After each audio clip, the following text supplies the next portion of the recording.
Hi friends, एक बार फिर से आप सबको स्वागत है आपके अपने इस यूट्यूब प्लेटफॉर्म पे। तो आज का क्लास मैं स्टार्ट करूं एक कोटेशन के साथ। Don't give up because the beginning is always the hardest. का क्या मतलब हुआ? इसका ये मतलब है दोस्त, अगर आप कोई काम शुरू करते हो, कोई बिजनेस हो, कोई पढ़ाई हो, कोई काम शुरू करते हो, तो स्टार्टिंग में थोड़ा आपको वो कठिन लगेगा, टफ लगेगा। उसको आप लगातार करोगे तो आप सक्सेस हो सकते हो। मान लो कि आपको सीखना है इंग्लिश, आप मेरे यूट्यूब चैनल पे आ गए, 2-4 क्लास देख लिए और छोड़ दिए, तो क्या आप सीख जाएंगे? No, it is next to impossible. यदि आपको सीखना है तो आपको मेरा हर एक वीडियो को देखना होगा, उसका फेर बनाना होगा, उसको याद करना होगा, उसके बाद ही आप सीख पाएंगे। कहीं भी जाएंगे तो आपको मेहनत करना ही होगा।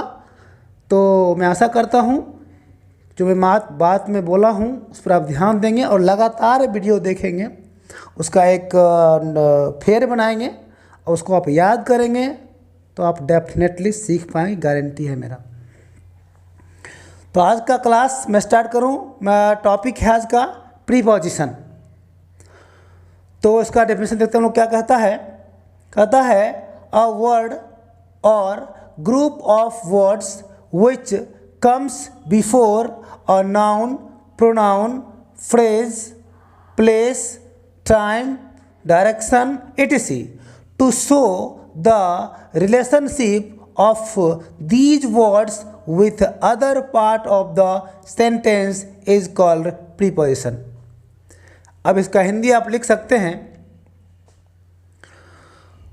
वह शब्द या शब्दों का समूह जो किसी नाउन, प्रोनाउन, वाक्यांश, जगह, समय, दिशा इत्यादि के पहले आता है और इन सभी शब्दों का संबंध वाक्य के अन्य भाग के साथ दर्शाता है, प्रीपोजिशन कहलाता है। अब हम लोग देखते हैं इसमें जो भी डिफ़िकल्ट वर्ड था उसको मैं यहाँ लिख दिया हूँ, इसको आप याद कर लेंगे। फ्रेज, वाक्यांश, ग्रुप, समूह, बिफोर के पहले, डायरेक्शन दिशा, अदर दूसरा, शो दर्शाना, पार्ट भाग या हिस्सा। अब हम लोग बात करेंगे प्रीपोजिशन का। पहले समझना है कि चलिए होता क्या है। तो नाम से क्लियर है, प्री मतलब पहले और ये है पहले का पोजीशन, स्थान। तो ध्यान दीजिएगा, कहता है अ वर्ड कोई शब्द और ग्रुप ऑफ वर्ड्स शब्दों का समूह, कोई शब्द या शब्दों का समूह, विच कम्स जो आता है, बिफोर के पहले, और नाउन किसी नाउन के पहले आ सकता है, प्रोनाउन प्रोनाउन के पहले आ सकता है, फ्रेज वो वाक्यांश के पहले आ सकता है, प्लेस जगह के पहले आ सकता है, टाइम समय के पहले आ सकता है, डायरेक्शन दिशा के पहले आ सकता है etc. टू शो दर्शाने के लिए उसके पहले आके क्या करेगा? दर्शाएगा। टू शो दर्शाएगा, द रिलेशनशिप संबंध को दर्शाएगा, ऑफ दीज वर्ड्स इन सभी शब्दों का संबंध दर्शाएगा, with other part of the sentence वाक्य के अन्य भाग के साथ, जिसके पहले ये आएगा उसका संबंध वाक्य के अन्य भाग के साथ दर्शाएगा, इज कॉल्ड प्रीपोजिशन। उसे क्या कहते हैं हम लोग? प्रीपोजिशन कहते हैं। अब एग्जाम्पल से समझते हैं हम लोग कि मैं यहाँ पे वाक्य का डेफिनेशन क्या कह रहा था और ये एग्जाम्पल क्या कहता है। पहले हम स्टार्ट करते हैं यहाँ से, नीचे से। पहला ये हम देखते हैं, फर्स्ट नंबर देखिएगा। एक वाक्य का भाग है आई एम, ये सब्जेक्ट, ये वर्ब, ये वाक्य का एक भाग हुआ। और ये स्टेशन है आपका, यहाँ पे एक जगह का नाम, ठीक है, स्टेशन है ना। तो अब देखिए, अगर मैं इसको ढक दूं तो आई एम स्टेशन, क्या मैं स्टेशन हूँ? क्या ये वाक्य अगर मैं इसको ढक दूँ तो इस स्टेशन का संबंध इस वाक्य भाग के साथ है? बिल्कुल नहीं है, क्योंकि मैं हूँ स्टेशन, ये वाक्य का कोई मतलब ही नहीं निकल रहा है। जब यहाँ एट आता है अब पता चलता है कि मैं स्टेशन पर हूँ, क्योंकि एट जो है ना वो आपके करंट लोकेशन को दर्शाता है, आप हैं कहाँ। ठीक है, और भी ऐट का यूजेज है, काफ़ी सारे यूजेज है, आगे बताऊंगा मैं जब चलेगा इसका क्लास। ऐट, इन, इनटू सब बताऊंगा आगे। अभी तो ये देखिए आप, एक शब्द आ करके इस शब्द का संबंध, इस नाउन या इस नाउन का संबंध इस वाक्य के साथ दर्शा दिया, तो इसको हम क्या कहेंगे? प्रीपोजिशन। क्या कहेंगे हम लोग? प्रीपोजिशन। ठीक है, ये एक शब्द था, अब कहता है कि शब्दों का समूह भी हो सकता है। देखता हूँ, सेम प्रकार से आई एम ये वाक्य का भाग हुआ, और मैं यहाँ लिखा हूँ द स्टेशन, वही प्रकार है, जब प्लेस है यहाँ पर स्टेशन जगह का नाम है। अब बताइएगा, अगर मैं इसको ढक दूँ तो फिर बात हो जाएगा आई एम स्टेशन, लेकिन ये आ जाता है इन फ्रंट ऑफ, के सामने।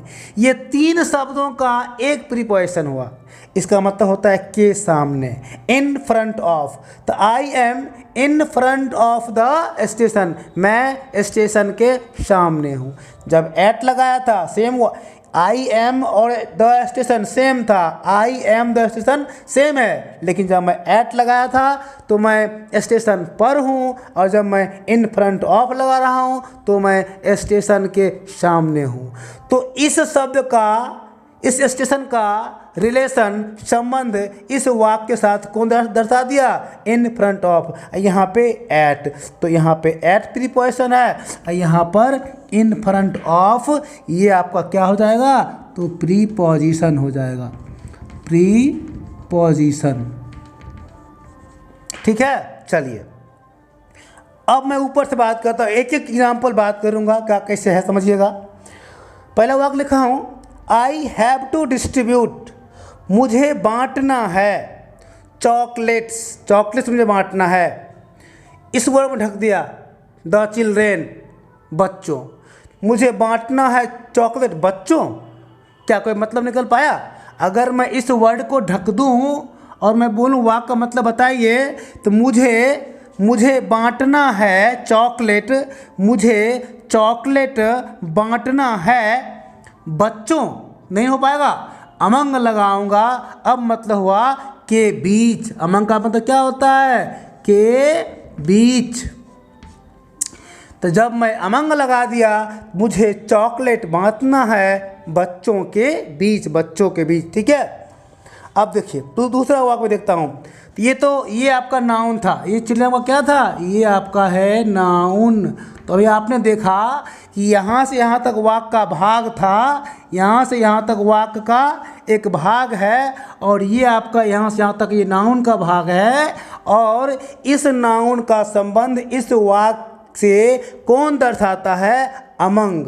जब मैं अमंग नहीं लिखता हूँ, इस नाउन का इस वाक्य भाग के साथ कोई रिश्ता नहीं होता है, और जब मैं अमंग लिख देता हूँ तो अब हो गया कि बच्चों के बीच मुझे चॉकलेट बांटना है। समझ में आया? तो ये तो था नाउन का। अब मैं लेता हूँ प्रोनाउन के, लेता हूँ एक, देखिएगा। सी कैम, वह आई, सी कैम वह आई, मैं ये ढक दिया मी, मुझे।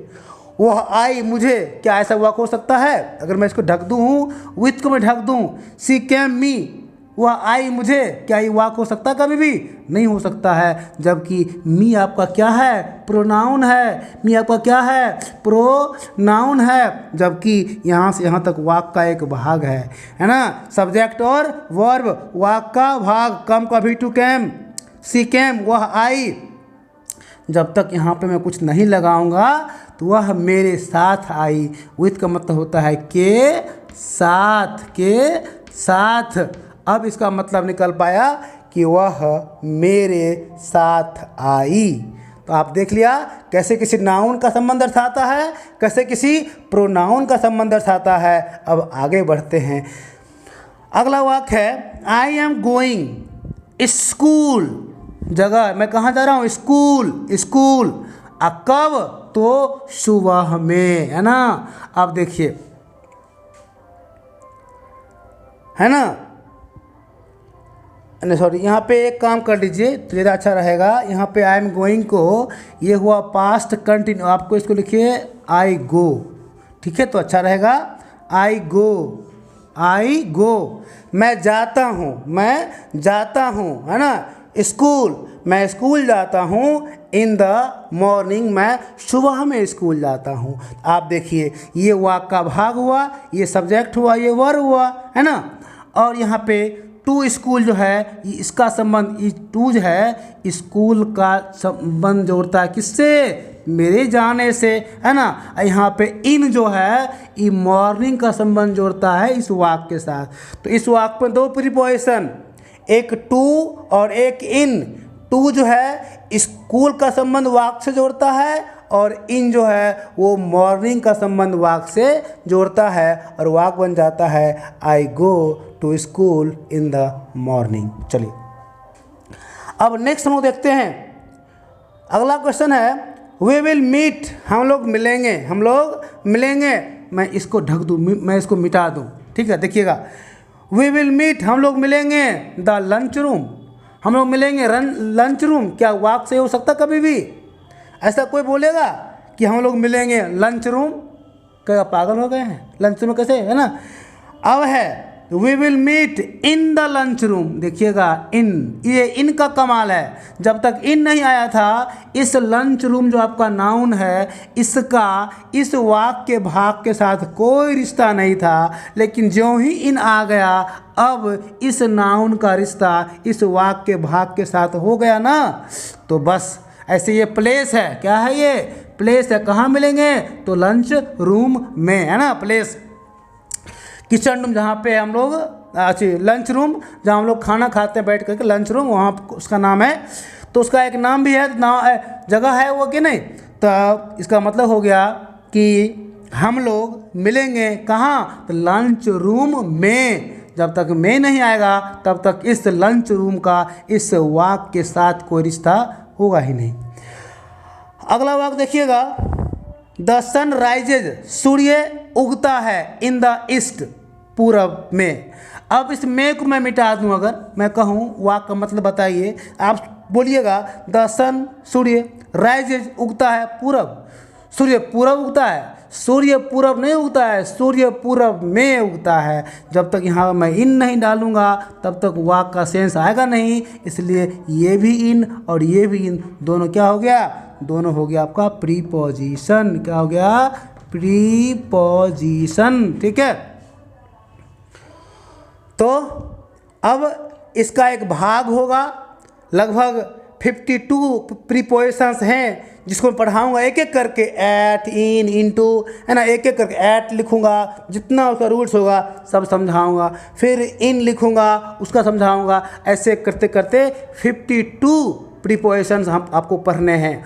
उसमें प्रीपोजिशन का जितना प्रकार होता है उस सब को हम लेते हुए आएंगे और एक एक करके आपको हम पूरा प्रीपोजिशन पढ़ाएंगे और आप सीखेंगे, इतना गारंटी है। थोड़ा सा पेशेंस रखिएगा, वीडियो को लगातार देखिएगा, फ़ायदा तभी। मैं स्टार्टिंग में कह दिया था कि मेरा वीडियो सिर्फ उसी के लिए है जो स्टार्टिंग से सीरीज से लगातार देख रहा है। यदि आप आज आए हैं डायरेक्ट ये वीडियो देख रहे हैं तो ये आपके लिए कोई काम का नहीं है। पहले आप जाइए मेरे आप वीडियोज़ में, लिस्ट में, और वहाँ पे जा कर के नाउन का, प्रोनाउन का, वर्ब का, एडजेक्टिव का, एडवर्ब का प्रीपोजिशन रखा हुआ है, वो सब देख करके आइए। उसके बाद आपको ये फ़ायदा करेगा प्रीपोजिशन।